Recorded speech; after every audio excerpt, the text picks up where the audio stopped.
Okay, we can see your screen. Thank you very much, Peggy. I need that feedback. So we are in presentation number 56 today of the two witnesses, and we are cruising through Babylon part 22 today. And today I'm going to focus on this verse, Jeremiah 51, verse 27. There's an interesting phraseology called God calls all the nations together to be raised up and to be prepared. And he wants to put a captain over these nations that he calls to attack Babylon and to defeat it and to decimate it. So God is raising armies from nations to judge Babylon. Now, here he mentions three nations. Those are Ararat, Minni, and Ashkenaz. There are three nations that are included in the list. And the next verse tells Medes are actually called to do the job. And Net Bible gives us additional insight that these three kingdoms were part of Medo-Persian Empire. To be precise, Medes. They conquered these three kingdoms long back, and so they're part of Medo-Persian Empire, and they are automatically part of the judgment on Babylon.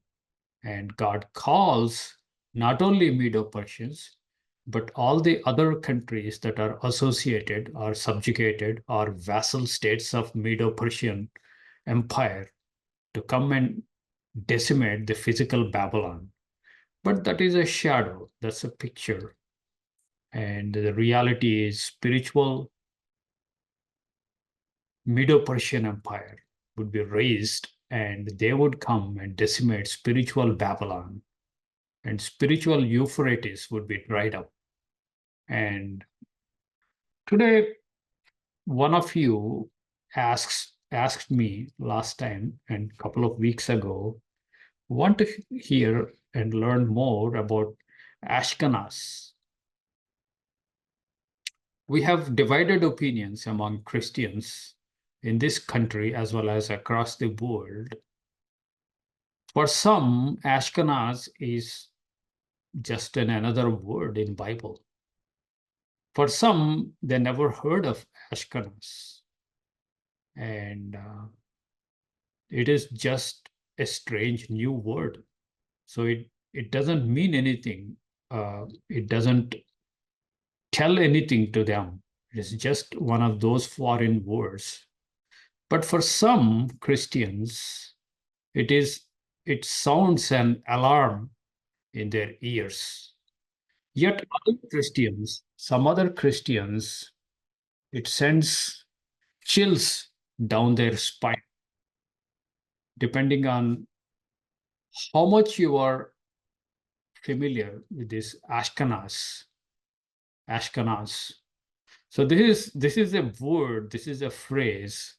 It's felt differently across different Christians, and I adopt the policy of on demand. So sometime back, Rita asked for 144,000. So I'm preparing a couple of presentations on 144,000. So one of you asked for a couple of weeks ago for Ashkenaz. And so I'm going to today spend some time, throw light on the Ashkenaz so that we get familiar with this word and who are Ashkenaz. So that's the topic today. And we'll spend brief time in Jeremiah 51 and explore Ashkenaz. And then I will segue to outside of Bible to secular research. And we will be consulting two research documents and try to educate ourselves of what these researchers are bringing to us. And before we begin this study, I want to make a statement that myself and everybody in this Zoom room, we are not anti-Semitic. We are not anti-Semitic. We are not anti-Jews. And we don't hate or work against any group of people, either racial basis or ethnic basis. We don't support violence against any community, and we don't instigate violence or discrimination or hate. So we are certainly not anti-Semitic, and at the same time, we are also not anti-Palestinian either. So we don't hate Palestinians, we don't hate Jews. But the subject has sensitivity because some people might view the content of the secular research as anti-Semitic, but that is not. The authors that wrote this research material actually tell us that they never intended this material to be anti-Semitic, but this is an honest academic research. So I would be sharing that. And again, the policy is take it or leave it.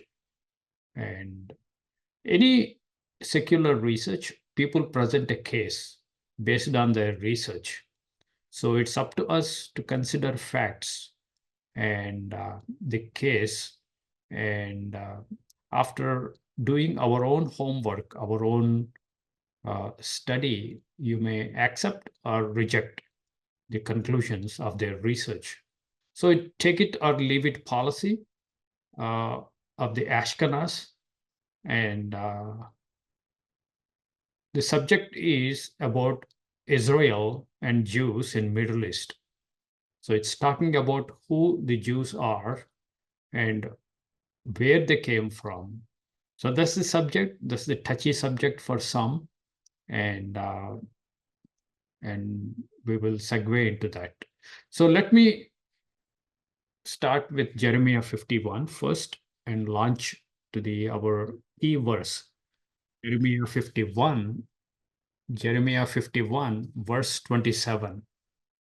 So we'll go there.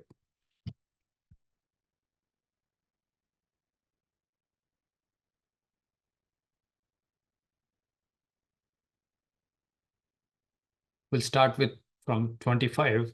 Behold, I am against you, O destroying mountain. This destroying mountain is Babylon, and God is saying that I am against you, O destroying mountain, said the Lord, which destroys all the earth, because this destroying mountain is actually destroying all the earth. And I will stretch out my hand upon you and roll you down from the rocks, and I will make you a burnt mountain. So this is judgment from Almighty God. A judgment from heaven is coming down on this Babylon, this spiritual Babylon. In the shadow, this is earthly Babylonian kingdom, but in reality, it's a spiritual Babylon. Now, the part of the judgment when God is calling out, raising up armies against this nation, and they shall not take of you a stone for a corner, nor a stone for foundations, but you shall be desolate forever, said the Lord. So the judgment already God is declaring against Babylon, that you would be desolate place. Verse 27 is the verse of interest for us. Set you all up a standard in the land. Blow the trumpet among the nations. We talked about trumpets last time. Prepare the nations against her. Here is the key words that we would be focusing. Call together against her, the Babylon, the kingdoms of Ararat, Mini, and Ashkenaz. Appoint a captain against her. Cause the horses to come up as rough caterpillars. So they would be swarming the whole Babylon like caterpillars, innumerable, uncountable, massive armies would come and surround, and Babylon would fall. So he's mentioned kingdom of Ararat, Mini, and Ashkenaz. It's very important, very interesting. But what is Ashkenaz? Why people get chills down their spine? Some Christians and others have no opinion, no clue, or no knowledge, or no awareness of Ashkenaz. So we have diverse groups of Christians, but we have to educate sometimes what's happening among the Christians in America, in US, and some Christians, especially independent researchers, they seem to have a different understanding of Ashkenaz, that word. So we will segue into that. So we will just first find what the Ashkenaz is. Why focusing on Ashkenaz? Why not Ararat and Mini? There's a reason for that. Now, Net Bible tells us why these three kingdoms are mentioned. Ararat, Mini, and Ashkenaz are three kingdoms who were located in the Lake Van, Lake Urmia region, which are now parts of eastern Turkey and northwestern Iran. They were kingdoms which have been conquered and made vassal states by the Medes in the early 6th century BC. The Medes were the dominant country in this region from around 590 BC until they were conquered and incorporated into the Persian Empire by Cyrus in 550 BC. So we are talking about BC, before Christ, about 5 to 600 years before Christ. These three kingdoms were conquered and assimilated or made vassal states of Medo-Persian Empire. This is what Net Bible tells us. This is largely northwestern Iran and eastern Turkey. And this is where these three kingdoms are. But I found interesting thing, the Septuagint, the Greek translation that occurred around 300 BC, that skips Ararat and Mini. We see only Ashkenaz. So either Ararat and Mini was inserted by Masoretes, or that was dropped by Septuagint. Let me read the Septuagint, what it says. Septuagint, this is LXE Septuagint, Jeremiah 51, verse 27. Lift up a standard in the land, sound the trumpet among the nations, consecrate the nations against her, raise up kings against her by me, that for the people of Ashkenaz set against her engines of war, build up against her horses, bring up against her horses as a multitude of locusts. So you have only Ashkenaz, Ararat, and Mini are dropped. Isn't it interesting? Is there an effort to reduce the focus on Ashkenaz and dilute the attention on Ashkenaz? That is the question raised and asked. Why they added two more kingdoms by Masoretes? So that's a side topic, but here is Ashkenaz mentioned. After all, what is Ashkenaz? Who are these people, Ashkenaz? And Genesis 10, verse 10, this is Table of Nations. Here we see, now these are the generations of sons of Noah. This is after flood. Shem, Ham, and Japheth. And unto them were sons born after the flood. The sons of Japheth are Gomer and Magog, and Madai, and Javan, and Tubal, and Meshech, and Tiras. And sons of Gomer, here you can see Gomer is son of Japheth. Sons of Gomer are Ashkenaz and Riphat and Togarma. So Ashkenaz is son of Japheth, who is son of Noah. That's the connection. This is a group of people that descended from Ashkenaz. He's a direct descendant of Noah, Japheth. So that's what we learned from Ashkenaz. Chronicles also mention, First Chronicles 1, chapter 1, verse 5. The sons of Japheth, Gomer and Magog and Madai and Javan and Tubal and Meshach and Tiras.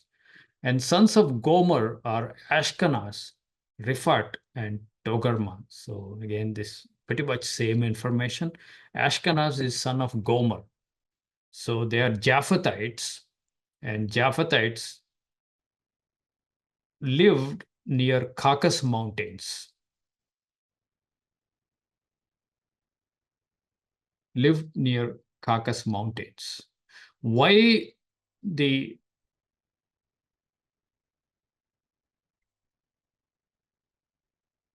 I don't know how many of you heard about Khazars or Kazharia. This is the research we are segueing into the secular research. So now we are stepping outside of Bible. So this is not Bible.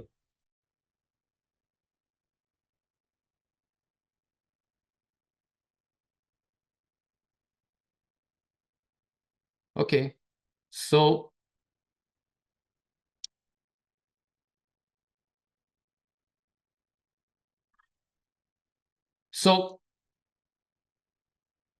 there is an independent research about an empire called Kazharia in 8th century AD, after death of Christ, AD. This Kazharia empire existed on the north of Caucasus Mountains. And this Kazharia was dissolved and conquered by other countries, and the Khazarians moved from that area into the Eastern Europe. And from Eastern Europe, they moved to Western Europe over hundreds of years. And they settled, then they moved to United States and Britain, and then they moved to Israel. That is the track of the Jews. So that's the document research, and this is kind of accepted by independent researchers, Bible students in United States, but the majority of Christians either not aware or dismiss the story, or at least I'm hoping you have heard about Kazharia and Ashkenazi Jews as a concept.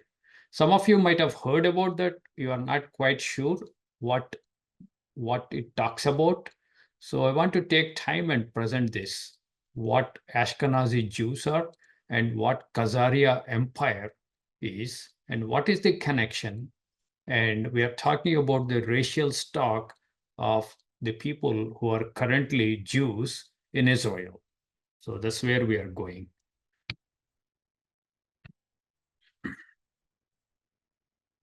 So this is McClintock and Strong. This is an independent commentary, and I searched for Khazars.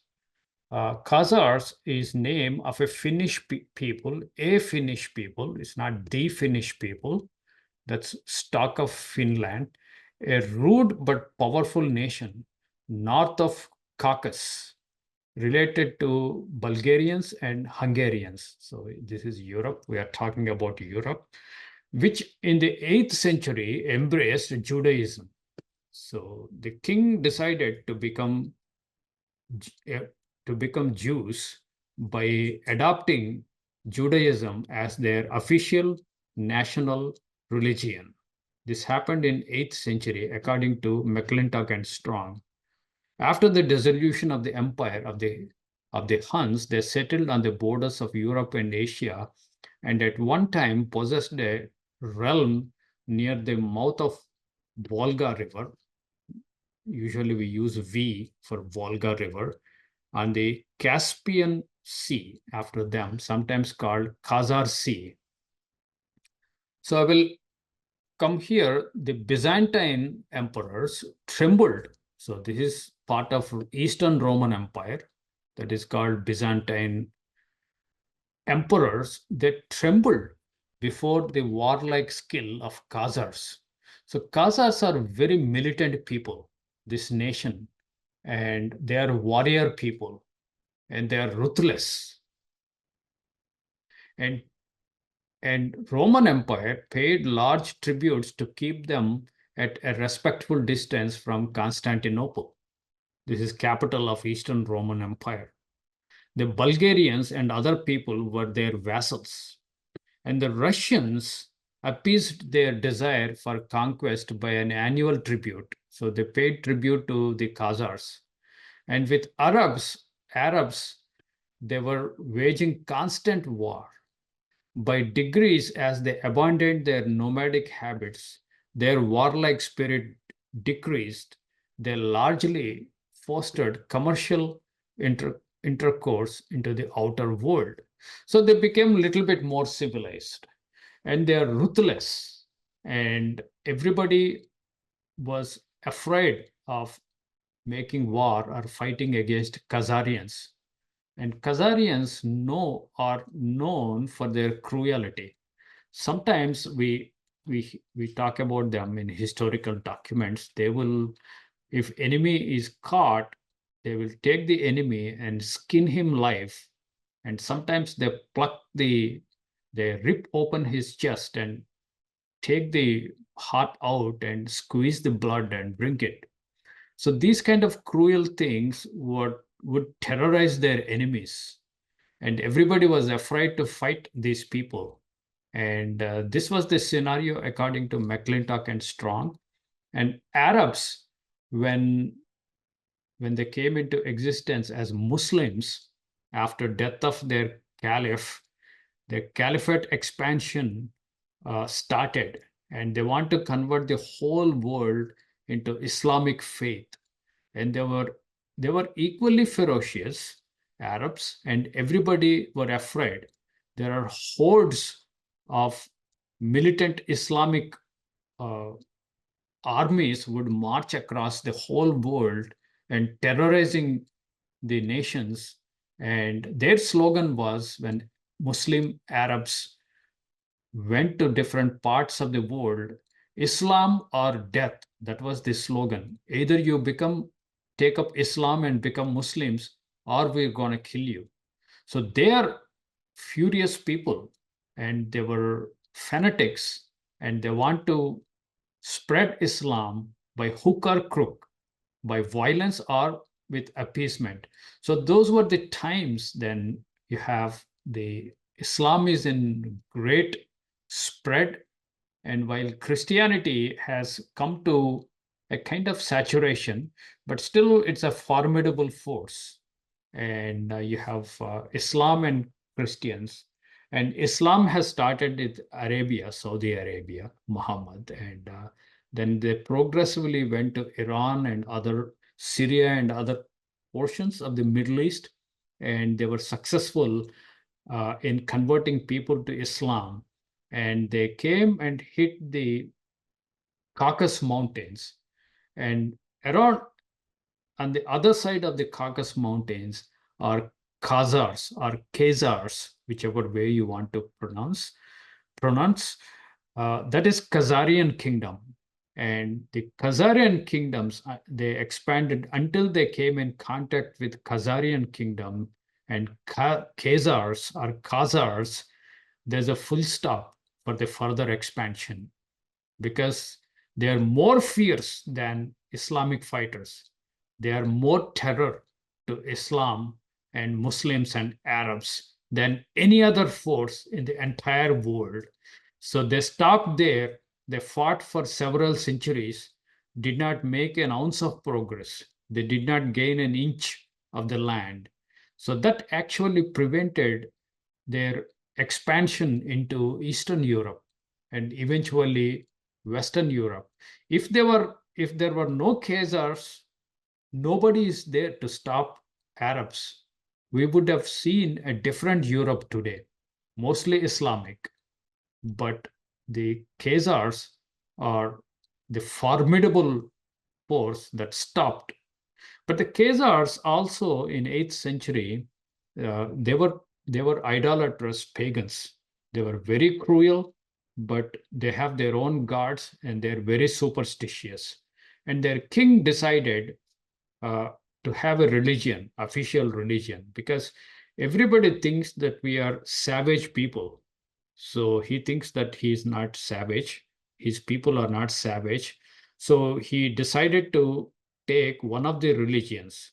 So the top contenders for him are Christian, Roman Christian, or the Islam. And there are two choices, the major players around that. A smaller player is Judaism. So there are Jews spread across by this, it's 8th century or 7th century. So by this time, 70 AD has already happened. Roman armies have decimated Jerusalem and Judea. Whichever Jews are left, they scattered across, and they're like smaller pockets. They work for kings and the emperors in Roman Empire. So they were small people, but nowhere nearer to Christians or Islam. They're microscopic minority. And the king asked a help, right? Send me a delegation, try to convince me what is good about your religion.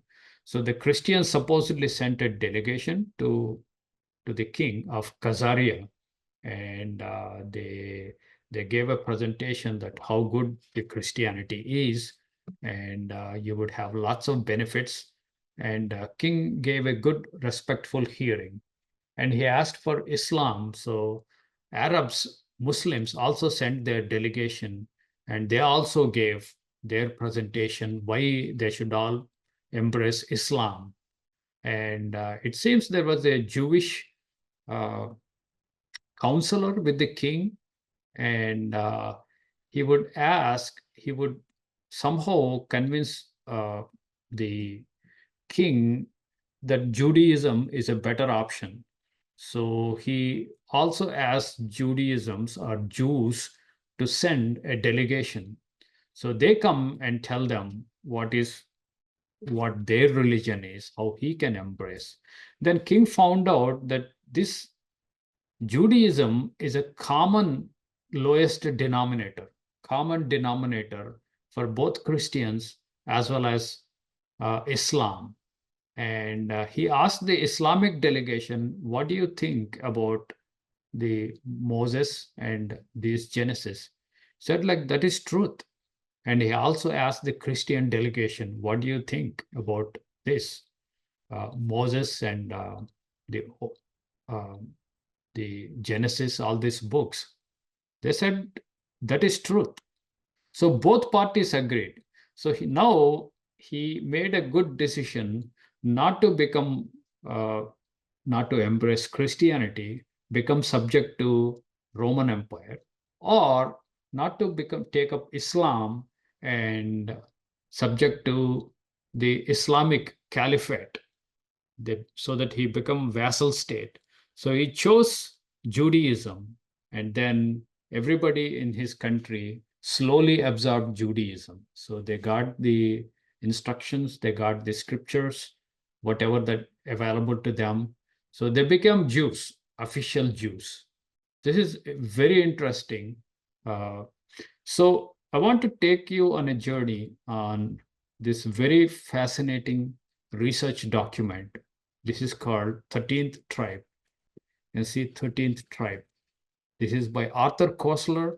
Arthur Koestler was born in 1905, and he made this very controversial but very fascinating. People who hate this book, they hate, and who embrace this book, they embrace. But we don't join blindly either party. I would like you to give a good hearing to what this person does. He he goes through several historical documents, and the evidence that he collects is very fragmented. He gets a hint here, he gets another archive and another place and another place. He did it for several years, and over the fragments he collected and tried to make a sense of what he found, and he wrote this book, 13th Tribe. So here you see the review of the book. What happens to anti-Semitism if this is the back cover of the book? What I showed is this is the front cover of the book, and I have this book in PDF form. If you want, I can share that with you. And this is lots of pages, lots of things. I will be reading to you extract, but this is the back page of the book, and this is some of the commentaries by Newsweek. The book by world-famous author Arthur Koestler represents the culmination of the most astounding feat of historical detective work of our time. It was more like a historical detective work of our time. In bold, brilliant, enthralling fashion, it proves that the true ancestors of Western Jewry, Jews, were not Semites, but rather a warrior empire of the Khazars, a mighty power that converted to Judaism in the Dark Ages, and whose subsequent exodus gave birth to the mainstream of the Jewish people as they now exist. This is a book of the monumental importance, combining the rich romance and adventure of history, the suspense of a search through heretofore uncharted knowledge, and above all, a revelation that profoundly affects both the way that the others look at Jews and the way Jews look at themselves. That is clear and convincing. That's what Newsweek comments. And as readable as it is, through thought-provoking, nothing could be more stimulating than the skill, elegance, and erudition with which Arthur Koestler marshals his facts. New York Times book review. So this is the thing. I will take excerpts from this book because this would affect the way we approach Jews and Israel. This is the map that Arthur Koestler gave in his book. This is a very ancient map, 1900s. You can see, I want you to notice two seas here. This is the Black Sea. This is the Black Sea, and this is Caspian Sea. So this portion is Caspian Sea, and this is Black Sea. Between these two seas is Caucasus Mountains. This is Caucasus Mountains. And on this side, north side of Caucasus Mountains, you can see Kazharia. I just underlined this, Kazharia. This is the empire or kingdom of Kazharia. So the Khazars lived here, and the Arabs are coming from bottom. You see the Persia and all these guys are here, Arabia, and they are coming here, and they were successfully able to convert and hit this point. And from here, they can go to Eastern Europe. You can see Bulgaria and Poland and all the countries of the Eastern Europe.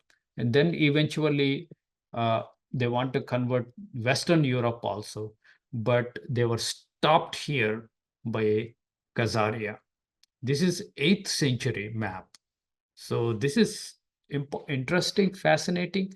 The Caucasus Mountains would give you a modern map, kind of not very modern.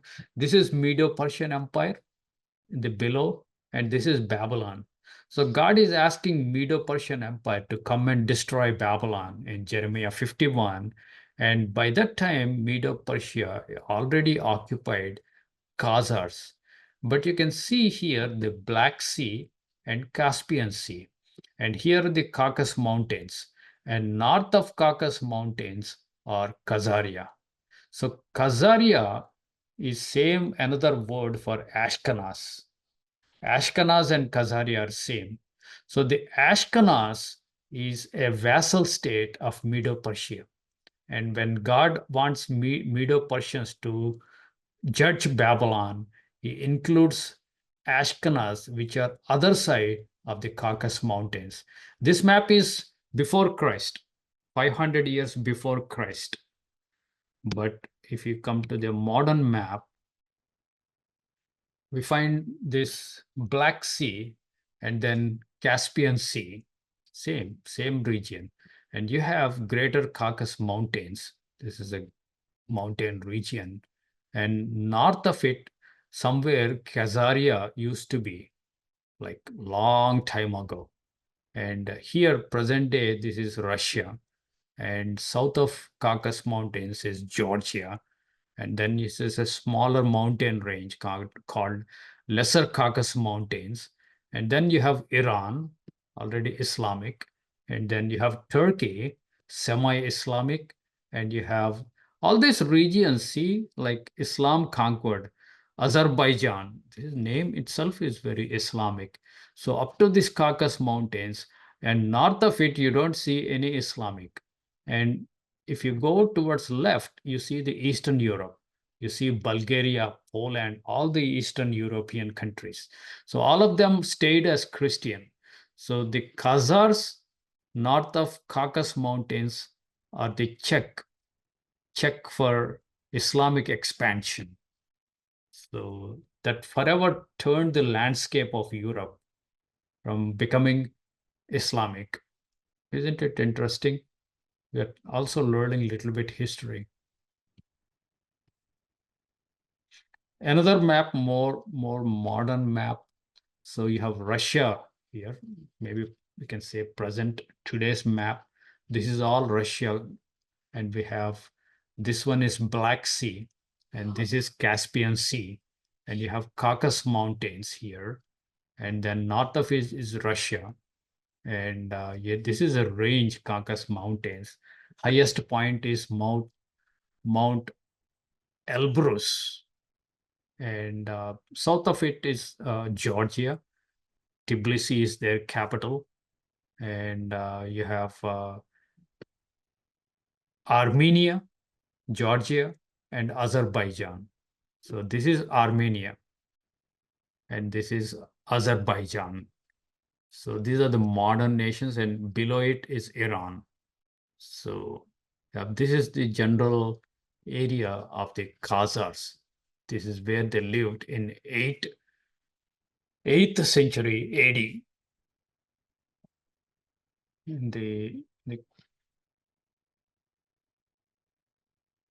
They gave some additional details, but it's not relevant for our discussion today.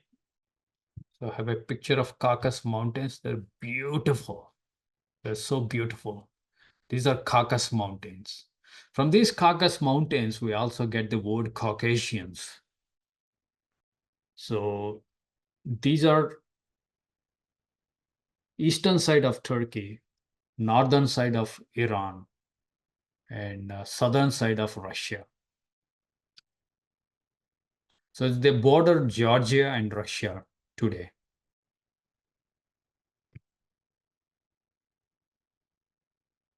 I want to share some excerpts from this research material. First, establishment of the Khazars and Khazarian Empire. Here, let me read this. But equally, even more important, from both from point of view of Byzantine is again Eastern Roman Empire, diplomacy, and of European history, is the fact that the Khazar armies effectively blocked the Arab avalanche in its most devastating early stages, and thus prevented the Muslim conquest of Eastern Europe. Professor Dunlop of Columbia University, here again, the Western scholars documented this. She is Professor Dunlop of Columbia University, a leading authority on the history of Khazars, has given a concise summary of this decisive yet virtually unknown episode. So he's quoting from the research document of Professor Dunlop of Columbia University. Here, Professor Dunlop says very interesting things. The Khazar country lay across the natural line of the advance of Arabs. Within a few years of the death of Muhammad, that is 632 AD, the armies of Caliphate, sweeping northward through the wreckage of the two empires and carrying all before them, reached the great mountain barrier of Caucasus. So they coming from south, they reached the mountain barrier Caucasus or Caucasus Mountains. This barrier, once passed, the road lay open to the lands of Eastern Europe. So this is a way or a gateway to Eastern Europe, these mountains. And it was on the line of the Caucasus the Arabs met the forces of an organized military power, which effectively prevented them from extending their conquests in this direction. The wars of the Arabs and the Khazars, which lasted more than 100 years, though little known, have thus considerable historical importance. The victorious Muslims were met and held by forces of the Khazar kingdom. It can scarcely be doubted that, but for the existence of Khazars, the region of the Caucasus, Byzantium, and the bulwark of European civilization in the east would have found itself outflanked by Arabs, and the history of Christendom and Islam might well have been a very different from what we know. So what the Professor Dunlop is saying is almost he's hinting the hand of God. Christianity could have been wiped out if the Arabs were successful in transforming Europe, because the Americas were not yet there in these 8th to 10th centuries. So Arabs were put on hold at Caucasus Mountains, and they were prevented from reaching to Eastern Europe and whole of Europe, so that Christianity can flourish in Europe and later it can come to America. These are very interesting historical facts. So I picked up very few excerpts to give us the highlight of the story, and I have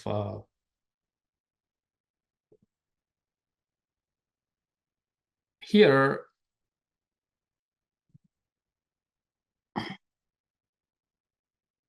encyclopedia, thus in 1973 edition of the Encyclopedia Judaica, the article Khazars is signed by Dunlop, again same Professor Dunlop. His research material ended in Encyclopedia Judaica, and so he's quoting from those official documents. These are verifiable documents. How important in quantitative terms is that the presence of the Caucasian sons of Japheth, remember they are children of Japheth, in the end, son of Gomer. Gomer is son of Japheth, and Ashkenaz is son of Gomer. So they are sons of Japheth in the tents of Shem. Now they ended up in the tents of Shem.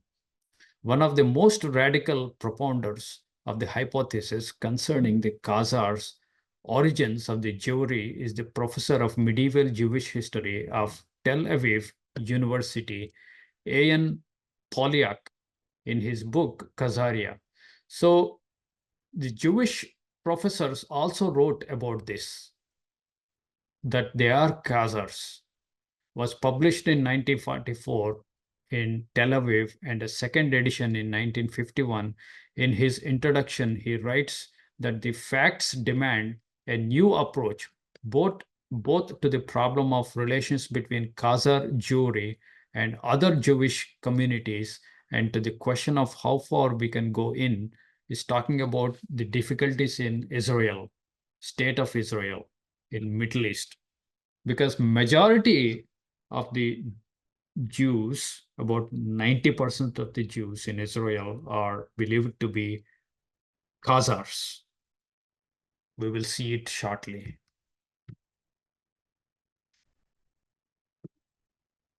regarding this, continuing from the previous, Jewry as the nucleus of the large Jewish settlement in Eastern Europe.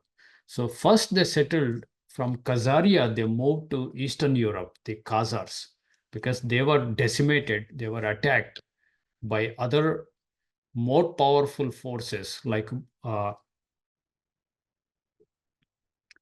Mongols. They came and decimated and they killed bunch of Khazars and others. They were taken as slaves and they ended up in Eastern Europe. The descendants of this settlement, those stayed where they were, those immigrated to United States and other countries, those who went to Israel constitute now the large majority of the world Jewry. So majority of the Jews today are Khazars. This was written before the full extent of the Holocaust was known, but that does not alter the fact that the large majority of surviving Jews in the world is of Eastern European and thus perhaps mainly of Khazars origin. So this is all research found. I just highlighted and took few things. And now how they converted, the whole Khazaria kingdom was converted to Judaism. I have few excerpts. There has been no lack of efforts by either court to convert the Khazars to Christianity or Islam, but all they resulted in was exchange of diplomatic courtesies, dynastic intermarriages, shifting military alliances based on mutual self-interest. Relying on its military strength, the Khazar kingdom, with its hinterland of vassal tribes, was determined to preserve its position as the third force, leader of uncommitted nations of steppes. So they don't want to align with Christians or Islam. They wanted to be independent, and for political reasons, they adopted Judaism as their official religion. And again, the Bari, a person called Bari, his piece of research. There can be no question that the ruler was actually actuated by political motives in adopting Judaism.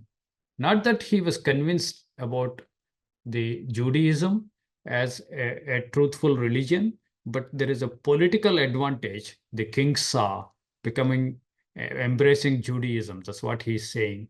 To embrace Mohammedanism would have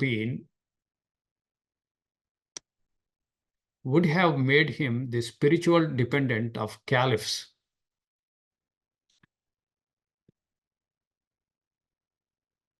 800 AD can. So if they embraced Mohammedanism, would have been made him spiritual dependent on caliphs who attempted to press their faith on the Khazars, and in Christianity lay the danger of his becoming an ecclesiastical vassal of Roman Empire. So he would be absorbed by one of the two major players. So Judaism was a reputable religion with sacred books which both Christians and Mohammedans respected. It elevated him above the heathen barbarians and secured him against the interference of caliph or emperor. But he did not adopt, along with circumcision, the intolerance of Jewish cult.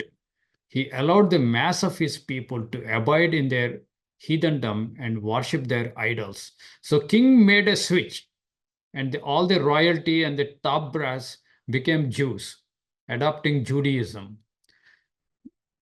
Though the Khazars' court conversion was no doubt politically motivated, it would still be absurd to imagine that they embraced overnight, blindly, a religion whose tenets were unknown to them.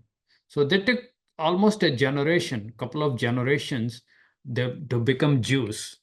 And then if you go through this book, he goes through fascinating pieces of historical evidence that they will be chased and they will be scattered abroad, different countries. So they come as refugees and settle in Europe. They have Poland. Several pages are dealt with Poland and Bulgaria, and then Holland and Hungary, all these European countries. Finally, they come to Germany and settle there. And then they come to France, and they come to Spain, and they come to England. They are all expelled from these countries initially between 8th century and 1900s. They went through lots of uh, rejection, lots of people die. And when there was a Black Plague in the ancient times, uh, people accused that these guys, the Jews, are responsible for spreading the plagues. So if they find a Jew, they would just kill them. So lots of them got decimated. They went through lots of hardship through the centuries, and their women were abducted and raped, and they begot children. And the invaders would just leave the woman and the children, and they were absorbed back into the community because Khazars respected and valued their woman. So it's very heterogeneous. There is no common racial stock. There is so much crossbreeding, either willingly or unwillingly, through invasions, through intermixture. But you have a specific warlike people under the umbrella of Judaism continued through different assaults, through different migratory routes in Europe. And finally, the bulk of them came to America. It's a very fascinating book. And Jews also agree that, and many of the Jews also want to suppress this material. So there is lots of controversies surrounding this, and some believe that the author of the book was assassinated or he was not found. And by the way, he is also a Jew.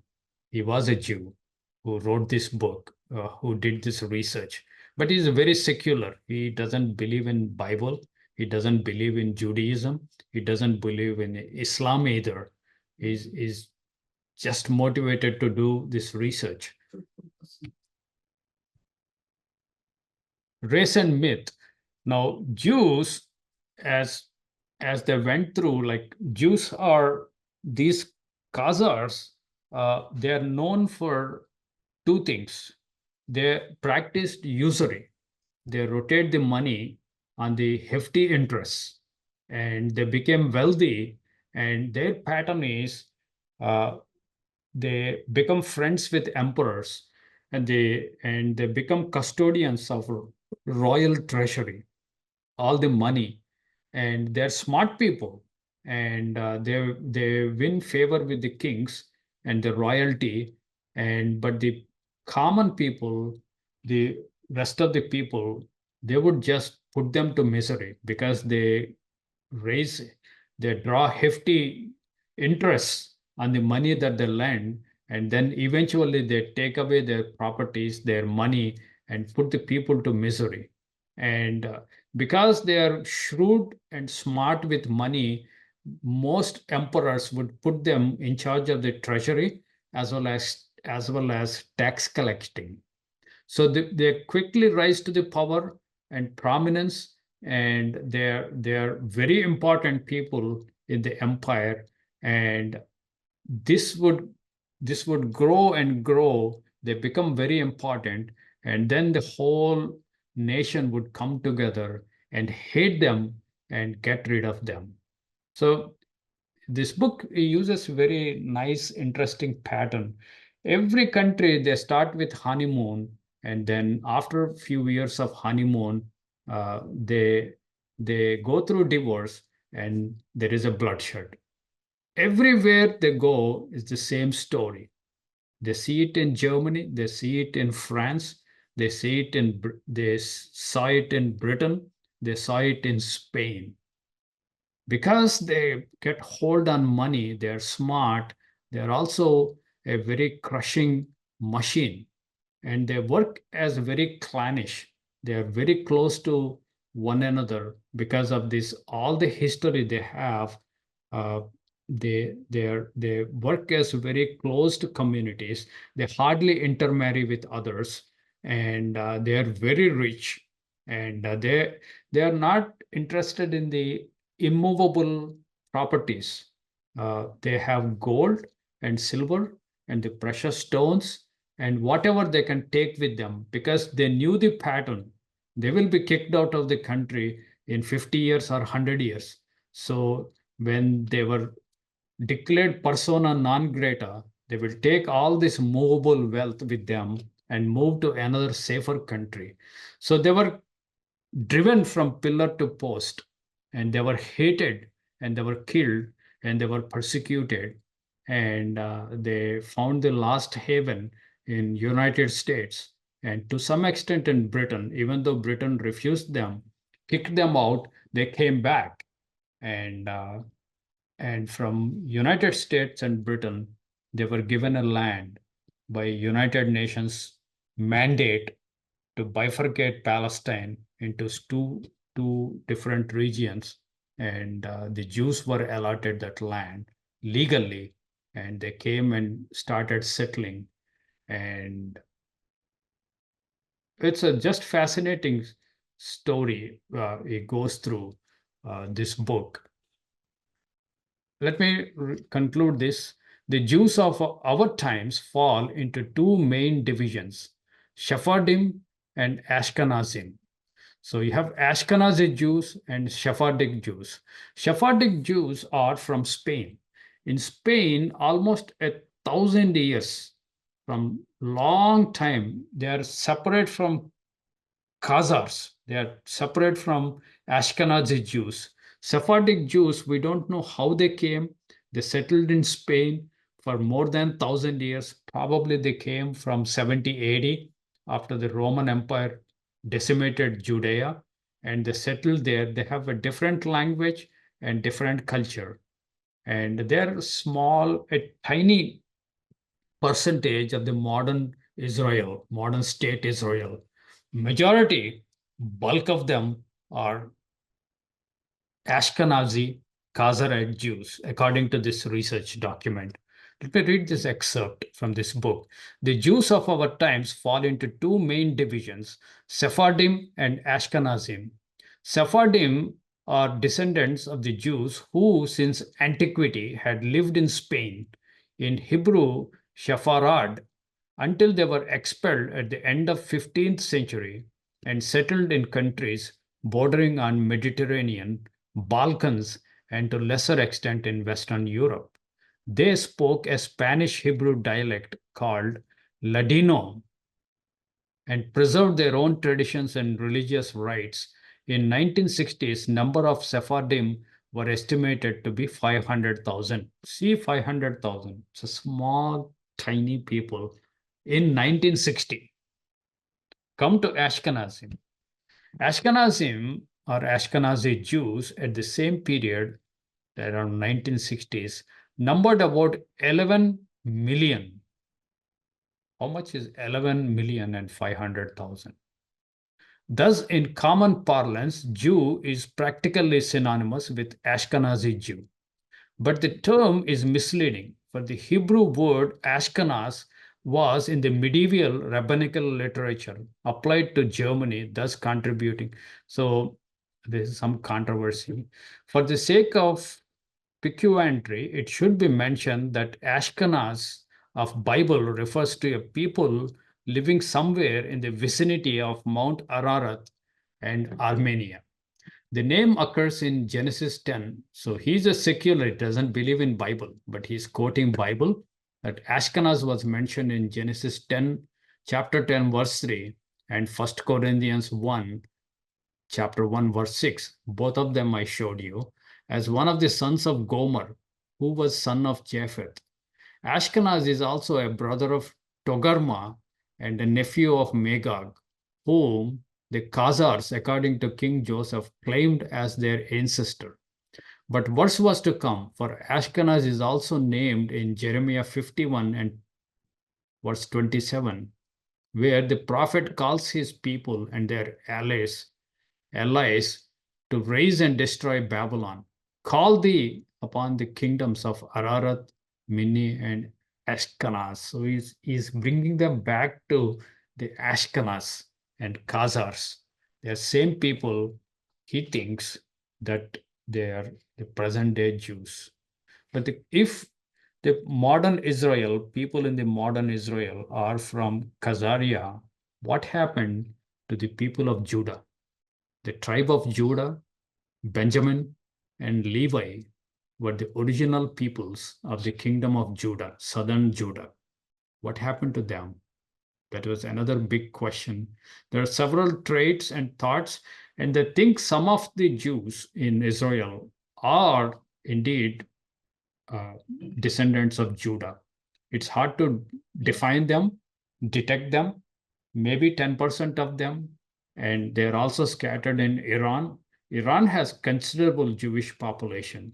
So in order to make a distinction between Khazars and original tribe of Judah, we use two different words.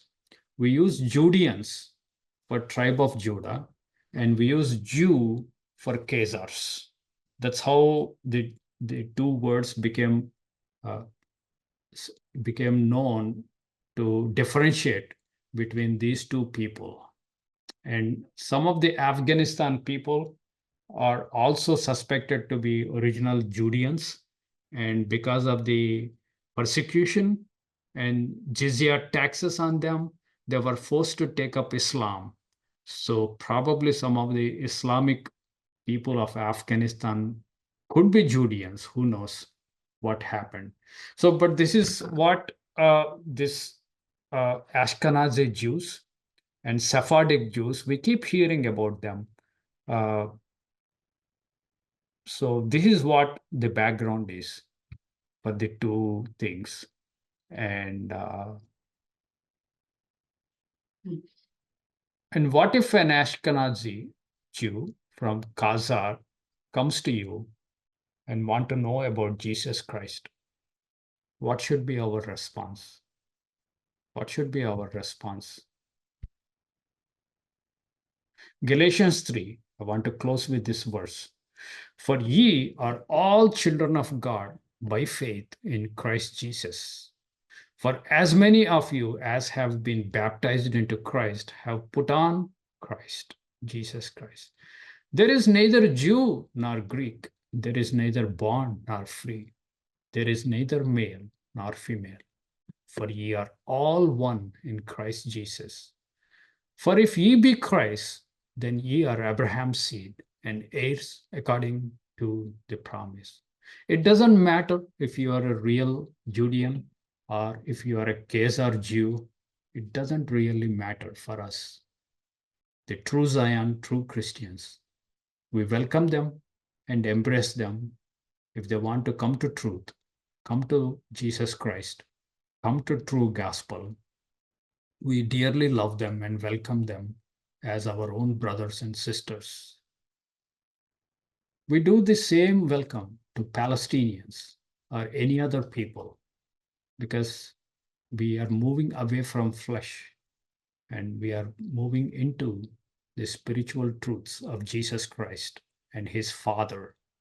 And we are no longer flesh people. We are spiritually minded and moving on to the realm of spirit. And we care less if somebody is Khazar or not.